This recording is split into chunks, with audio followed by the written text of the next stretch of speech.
ಪರಮಾತ್ಮ ಏನಿದ್ದಾನೆ ಅವನು ಪ್ರಹ್ಲಾದ ರಾಜನನ್ನ ಕರೆದು ಬ್ರಹ್ಮದೇವಿಗೆ ಹೇಳ್ತಾನೆ, ಇವನನ್ನ ಪಟ್ಟಾಭಿಷೇಕ ಮಾಡಿಬಿಡುವುದು. ಅವನು ಕೂಡ್ಲಿಕ್ಕೆ ಅಂತೂ ಹೋಗ್ತಾನೆ. ಆಗ ತಾಳು ಅಂತ ಅವನ ದೂರ ಸರಿಸಿ ಪರಮಾತ್ಮ ಅವನು ಕೂತ್ಕೊಂತಾನೆ ಮೊದಲು ಸಿಂಹಾಸನ ಮೇಲೆ.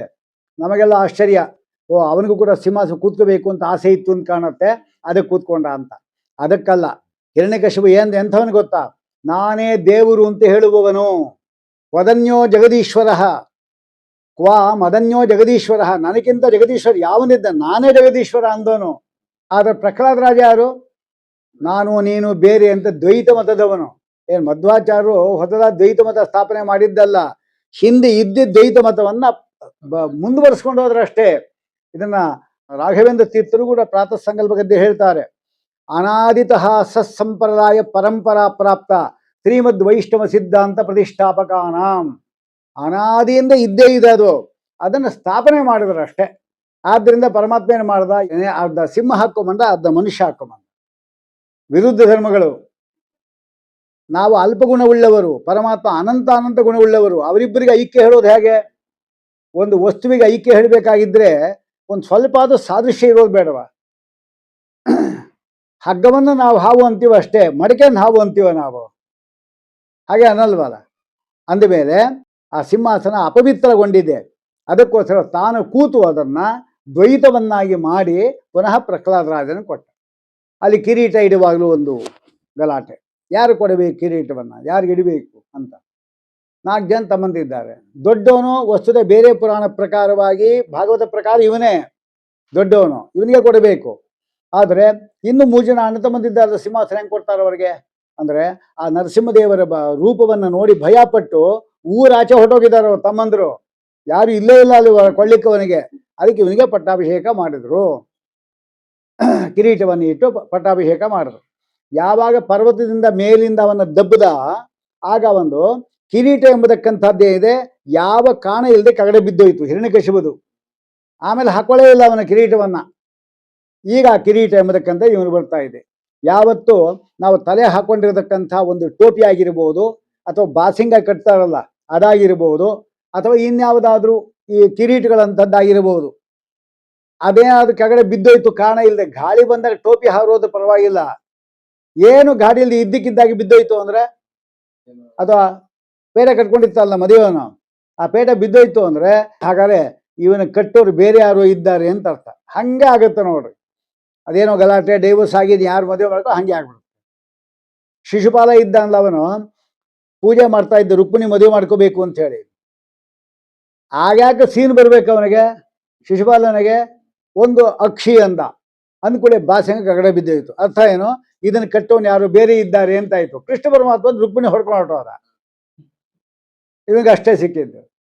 ಹಾಗೆ ಕಿರೀಟ ಎಂಬತಕ್ಕಂಥ ಕೆಳಗಡೆ ಬಿತ್ತು ಅಂದ್ರೆ ಇದನ್ನು ಹಾಕೊಳ್ಳೋರು ಯಾರೋ ತಯಾರಾಗಿದ್ದಾರೆ. ಯಾರು ತಯಾರಾಗಿದ್ದಾರೆ? ಪ್ರಹ್ಲಾದರ ತಯಾರಾಗಿದ್ದಾನೆ.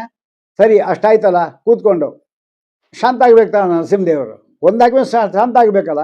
ರುದ್ರದೇವ್ರು ಹೇಳ್ತಾರೆ, ಏನಪ್ಪ ಅವನು ಕೊಂದು ಹಾಕಾಯ್ತಲ್ಲ, ಇನ್ನೂ ಯಾಕೆ ಗುಟ್ರು ಹಾಕ್ತಾ ಇದ್ದಿ, ನಿಲ್ಸು ಅಂತ. ಅದೆಲ್ಲ ಏನಿಲ್ಲ, ಇನ್ನು ಜೋರು ಮಾಡ್ತಾ. ಲಕ್ಷ್ಮೀದೇವಿಯ ಭಯ ಪಟ್ಬಿಟ್ಲ ಅಂತ ಹೇಳ್ತಾರೆ ಭಾಗವತ. ಅವ್ರಿಗೇನು ಭಯ ಇಲ್ಲ. ಮತ್ತೆ ಬ್ರಹ್ಮದೇವರು ಏನು ಮಾಡಿದ್ರು, ಪ್ರಹ್ಲಾದ ರಾಜನ ಅಂತ ಕಳಿಸಿ, ನೀನು ಹೋಗಪ್ಪ ಪ್ರಹ್ಲಾದ ರಾಜ ಅಂತ. ನೋಡಿ, ಅವನ ಬಂದು ಕೂಡಲೇ ಶಾಂತನಾಗ್ಬಿಟ್ಟ ಪರಮಾತ್ಮ. ನಗಲಿ ಶುರು ಮಾಡ್ದ, ಅವನಕ್ಕೊಂಡು ಮುದ್ದಾಳಿ ಶುರು ಮಾಡ್ಬಿಟ್ಟ ನರಸಿಂಹದೇವ ಪ್ರಹ್ಲಾದ ರಾಜನನ್ನ. ನರಸಿಂಹದೇವರ ಹತ್ರ ಹೋಗೋರು ಯಾರಿದ್ದಾರೆ, ಮುದ್ದಾಡ್ತಾ ಇದ್ದಾನೆ ಪರಮಾತ್ಮ ಅವನನ್ನ. ಅಂದ್ರೆ ಏನು ಅರ್ಥ ಬಂತು? ವಿಜಯದಾಸರು ಕೂಡ ಹೇಳಿದ್ದಾರೆ ಇದನ್ನ. ಸಂತತ ನಿನ್ನ ಪಾದ ಏಕಾಂತಾಶ್ರಯ ಭಕ್ತರಿಗೆ ಮೆಚ್ಚಿ ಸುಮ್ಮನಾಗದ ದೈವ ಎಂತೂ ಪೇಳಲಿ ಕಿಂತು ಇಲ್ಲದ ಸ್ವಾಮಿ ಚಿಂತಿತ ಫಲದಾತ ಪ್ರಹ್ಲಾದ ಬಂದು ನಿಲ್ಲಲು ಸೋತ ಮುಗುಳ್ನಗೆ ಏನೋ. ಅವನು ಬಂದ್ಕೊಂಡು ನಗಲಿ ಶುರು ಮಾಡ್ಬಿಟ್ಟಂತೆ. ಯಾವ ರಕ್ತ ಸಿಂಚಿತವಾದ ಕೈಯಿಂದ ಅವನ ಹೃದಯವನ್ನು ಬಗೆದಿದ್ನೋ ಅದರಿಂದಲೇ ಅವನ ಅಭಯಹಸ್ತ ಇಟ್ಟ. ಅಂದ್ರೆ ಎಲ್ಲ ಅನಿಷ್ಟ ನಿಂಗೆ ಪರಿಹಾರ ಆಯಿತು, ಆರಾಮಾಗಿರು. ಎಷ್ಟು ವರ್ಷ ಬೇಕಾದ್ರೆ ಇರು, ಏನು ಬೇಕು ವರ ಕೇಳ್ಕೊಡ್ತೀನಿ. ಸ್ವಾಮಿ, ನಂಗೆ ವರಕ್ಕೋಸ್ಕರ ನಾ ಏನು ಮಾಡಿದ್ದಲ್ಲ, ಎಲ್ಲ ನೀನು ಪ್ರೀತಿಗೋಸ್ಕರ ಮಾಡಿದೆ, ನಂಗೆ ಏನು ಮಾಡಿ ಅಂದರೆ ಭಕ್ತಿ ಕೊಡು. ಆಯ್ತಪ್ಪ, ಭಕ್ತಿ ಇದೆ, ಏನು ಬೇಕೋ ವರ ಕೇಳು. ಪುನಃ ಆಸೆ ಪಡಿಸೋ ಬೇಡ ಅಂದ. ವ್ಯಾಪಾರ ಅಂದರೆ ಏನು? ರಾಯರ ಹತ್ರಕ್ಕೆ ಎಷ್ಟೋ ಜನ ಒಂದು 4 ವಾರ ಪೂಜೆ ಮಾಡ್ತಾರೆ. ಪೂಜೆ ಮಾಡಿ, ಏನು ಸ್ವಾಮಿ ರಾಯರೇ 4 ಗುರುವಾರದಿಂದ ಬಂದು ಪ್ರದಕ್ಷಿಣೆ ಹಾಕ್ತಾನೇ ಇದ್ದೀನಿ, ಸುಮ್ಮನೆ ಕೂತಿದ್ದೀರಲ್ಲ, ವ್ಯವಹಾರ. ಅದು ರಾಘವೇಂದ್ರ ಸ್ವಾಮಿಗಳು ಅಂದ್ರೆ ಯಾರು? ಪ್ರಹ್ಲಾದ ರಾಜನೇ ಅವನು. ಅವ್ರ ಹತ್ರ ಹೋಗ್ಬಿಟ್ಟು ಕೇಳೋರು, 4 ವಾರದಿಂದ ನಾನು ಪೂಜೆಗೆ ಬರ್ತಾನೆ ಇದ್ದೇನೆ, ಯಾವುದು ಏನು ಕೊಳ್ಳೇ ಇಲ್ವಲ್ಲ ಅಂತ ಕೇಳೋರು. ಅವರ ಹತ್ರ ಕೇಳ್ತಾರೆ ಯಾರಾದರೂ. ಇನ್ನೊಂದು ವರ ಕೇಳೊಂದು, ಆಯಿತು ಸ್ವಾಮಿ ಅಷ್ಟು ಹೇಳಿದಕ್ಕೆ ಒಂದು ವರ ಕೇಳ್ತೀನಿ, ಏನು ಗೊತ್ತಾ, ನಾನು ಏನನ್ನೂ ಕೂಡ ನಿನ್ನನ್ನು ಕೇಳಬಾರ್ದು ಅಂಥ ವರ ಕೊಡು ಅಂತ ಕೇಳ್ತಾನೆ. ಇದು ಯಾರಾದರೂ ಕೇಳ್ತಾರೆ? ಯಾಕೆ ನಾನು ಇನ್ನೂ ಚಿಕ್ಕವನು ಅಷ್ಟೇ, ಇನ್ನು ಏನು ಆಸೆ ಆಕಾಂಕ್ಷೆಗಳು ಯಾವುದೂ ಇಲ್ಲ. ಆದರೆ ಮುಂದೆ ದೊಡ್ಡವನಾದ್ಮೇಲೆ ಅದು ಬೇಕು ಇದು ಬೇಕು ಅಂತ ಬರ್ಬೋದು. ಅದು ಯಾವುದು ಬೇಡ. ಕಾಮಾನಾಂ ಹೃದಯ ಅಸಂರೋಹಂ ಭವತಸ್ತು ವೃಣೈವರಂ. ನನ್ನ ಹೃದಯದಲ್ಲಿ ಯಾವ ಕಾಮನೆಗಳು ಬರಬಾರ್ದು, ಆತ ಅನುಗ್ರಹ ಮಾಡು ಅಂತ. ಆಯ್ತಪ್ಪ ಅದು ಕೊಟ್ಟಿದ್ದೀನಿ, ಇನ್ನೊಂದು ವರ ಕೇಳು ಅಂತ. ಏನಾದರೂ ಮಾಡಿ ಒಂದು ವರ ಕೇಳಿಸ್ಬೋಣ ಅಂತ. ಕಡೆಗೆ ಎಲ್ಲಕ್ಕಿಂತ ಪುರುಷಾರ್ಥ ಯಾವುದು ದೊಡ್ಡದು? ನಿಂಗೆ ಮೋಕ್ಷ ಕೊಡ್ತೇನೆ ಅಂತ. ಆಗೇನು ಹೇಳಬೇಕು ಅವರು? ಸ್ವಾಮಿ, ಪ್ರಪಂಚದಲ್ಲಿ ಪೂರ್ತಿ ಎಷ್ಟು ಜನ ನಾನಾ ವಿಧವಾದ ದುಃಖ ಅನುಭವಿಸ್ಕೊಂಡಿದ್ದಾರೆ, ಅವರೆಲ್ಲರನ್ನೂ ಬಿಟ್ಬಿಟ್ಟು ನಾವೊಬ್ಬನೇ ಒಬ್ಬನು ಮೋಕ್ಷಕ್ಕೆ ಹೋಗಲ್ಲ ಅಂತ. ಏತಾನ್ನ ಕೃಪಣಾಂ ಸರ್ವಾನ್ ವಿಹಾಯ ಅಹಂ ಏಕೈವ ಕಥಂ ವಿಮೋಕ್ಷೆ. ನಂಗೆ ಬೇಡ ಸ್ವಾಮಿ ಅಂತ. ನೋಡಿ, ಯಾವ ಮೋಕ್ಷ ಕೊಟ್ಟಾಗ ಬೇಡ ಅಂದವನು ಒಂದು ಪ್ರಹ್ಲಾದ ರಾಜ ಒಬ್ಬನೇ. ಇನ್ಯಾರು ಕೇಳಿ ಏನಂತ ಇದ್ರು? ಸ್ವಾಮಿ ಜೋರಾಗಿ ಹೇಳ್ಬಿಡ್ಬೇಡ, ಪಕ್ಕದ ಮನೆ ಕೇಳಿಸ್ಕೊಂಡ್ಬಿಡ್ತಾರೆ, ಅವರ ನಮ್ಮಿಂದ ಬಂದ್ಬಿಟ್ರೆ ಕಷ್ಟ. ಮತ್ತೆ ನಾನು, ನನ್ನ ಹೆಂಡತಿ, ನನ್ನ ಮಗ, ಏನು ಬೇಕಾದ್ರೆ ನನ್ನ ಮೊಮ್ಮಗ, ಅಷ್ಟೆ. ಇಷ್ಟು ಜನಕ್ಕೆ ಮಾತ್ರ ಮೋಕ್ಷ. ಇಷ್ಟು ಸ್ವಾರ್ಥಪೂರಿತವಾದ ಉದ್ದೇಶವುಳ್ಳವರು ನಾವು.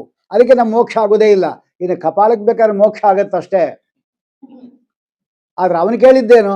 ಎಲ್ಲರನ್ನು ಕರ್ಕೊಂಡ್ಬರ್ತೀನಿ ಅಂದ. ಯಾಕೆ ಅಂದರೆ ರಾಮಚಂದ್ರ ದೇವರು ಹೋಗುವಾಗ ಹೇಗೆ ಹೋದ್ರು? ಕೃಷ್ಣ ಹೋದಾಗ ಹೋಗಲಿಲ್ಲ, ಅವರು ಎಲ್ಲರನ್ನ ಕರ್ಕೊಂಡೇ ಹೋದರು. ಅವರ ಉಪಾಸಕರು ಇವರು. ಇವರೇನು ಕರ್ಕೊಂಡು ಹೋಗಬೇಕು?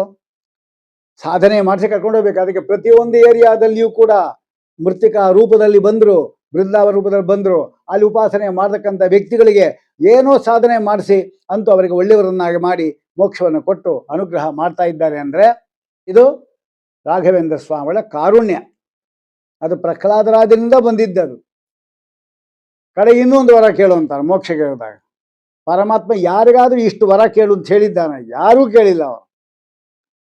ಆಗ ಹೇಳ್ತಾನೆ, ಆಯ್ತು ವರ ಕೇಳ್ತೀನಿ ಅಂತಾನೆ. ನನಗಲ್ಲ, ನಮ್ಮ ಅಪ್ಪನಿಗಾಗಿ ಅಂತ. ಏನು ಕೇಳು ಅಂತ ಹೇಳ್ತಾರೆ. ಏನು ಬೇಕು ವರ ಕೇಳ್ದಿಯಲ್ಲ? ಪಿತಾಮೇ ಪೂಯೇತ ದುರಂತ ದುಸ್ತರಾದ ಅಘಾತ್.